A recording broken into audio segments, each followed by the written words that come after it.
ग्वालियर में समाजवादी पार्टी के दिग्गज नेता रामजी लाल सुमन जा रहे थे बाबा साहब की मूर्ति को लेकर एक ज्ञापन देने व बड़ी मीटिंग व बड़ा आंदोलन करने के लिए, जिसको पुलिस प्रशासन ने रोका गया। देखें रामजी लाल सुमन सांसद जी क्या बोले।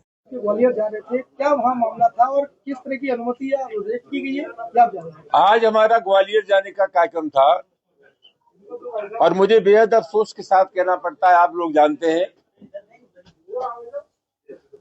कि पिछले 2-2.5 महीने से उत्तर प्रदेश के किसी जिले में हमें नहीं जाने दिया।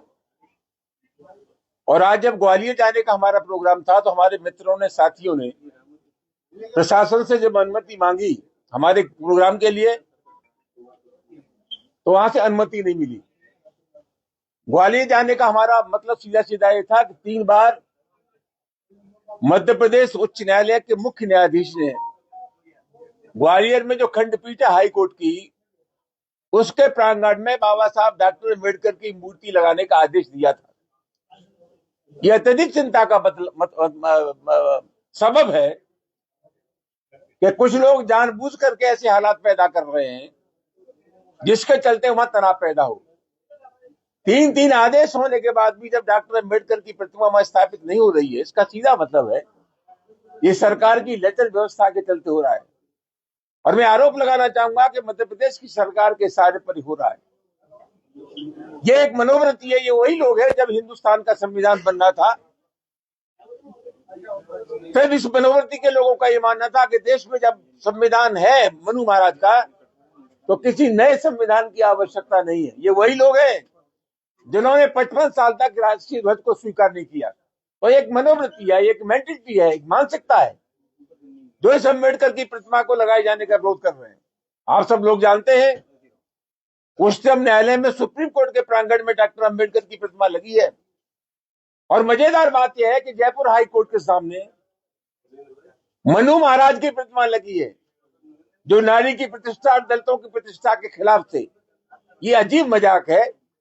हम वहां लोगों को समर्थन देने जा रहे थे जो डॉक्टर अम्बेडकर की प्रतिमा लगाए जाने के हकदार हैं।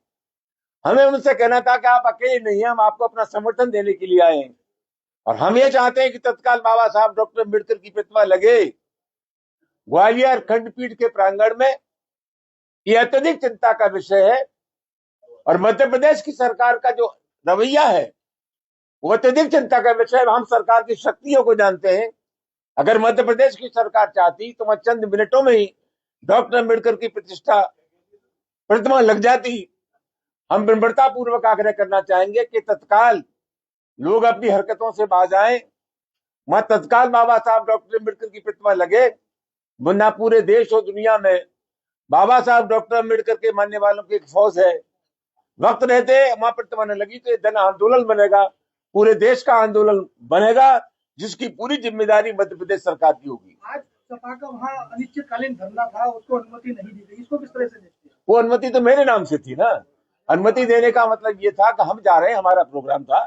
तो कुल मिलाकर के, और मैंने समाजवादी पार्टी के लोगों से आग्रह किया था कि न सिर्फ समाजवादी पार्टी, जो मूर्ति लगाए जाने के पक्षधर लोग हैं, अधिवक्ता हैं, तमाम सामाजिक संगठन है, उन सबको मिलाकर के कार्यक्रम करना चाहिए। तो उन्होंने अनुमति मांगी थी, लेकिन सब लोग तरह के लोगों को मिलाकर के हमारा आंदोलन होना था, हमारी सभा होनी थी, जिसकी अनुमति ग्वालियर प्रशासन ने दी।